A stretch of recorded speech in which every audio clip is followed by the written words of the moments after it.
আল কবরু রওযাতুম মিন রিয়াদিল জান্নাহ আও হুফরাতুম মিন হুফারিন নার। সম্মানিত উপস্থিতি, মহান রব্বুল আলামিনের দরবারে সকলে শুকরিয়া আদায় করি আলহামদুলিল্লাহ। আসলে আমরা এখানে কিসের জন্য দাঁড়িয়ে আছি সকলেই জানি।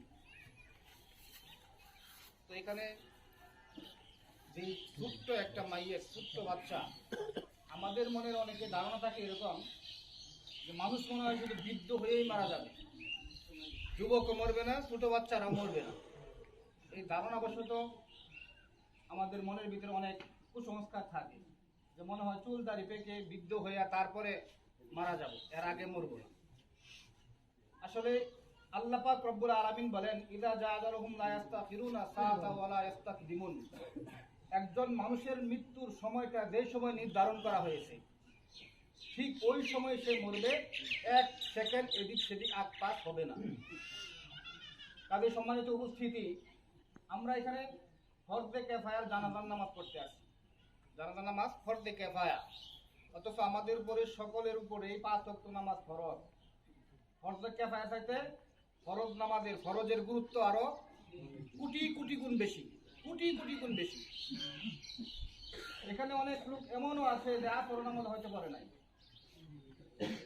5 ওয়াক্ত নামাজ আমাদের উপর ফরজ। আমাদের মনের ভিতরে যে ধারণা করে বসে আছি বৃদ্ধ হয়ে মারা যাবো, বৃদ্ধ হওয়ার আগে যখন মারা যাবো তার 2-3 বছর আগে নামাজ টামাজ পড়ে ইমান আমল শক্ত করে তারপরে কবরে যাবো, এরকম সময় আল্লাহ তাআলা দিবে? কথা বলেন, দিবে?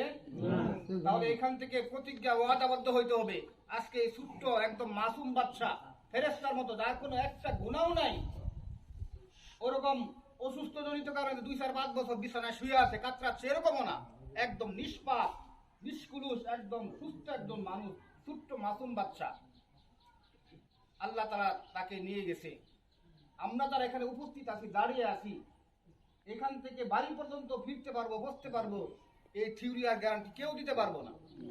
কাজে এখান থেকে আমাদের শিক্ষা গ্রহণ করতে হবে যে আল্লাহ পাক রব্বুল আলামিন যে কোনো সময় আজরাইল পাঠায়া আপনি আমার মতো সুস্থ মানুষকে ওই 3.5 হাত কবরের বুকে শোয়া দিতে পারবে।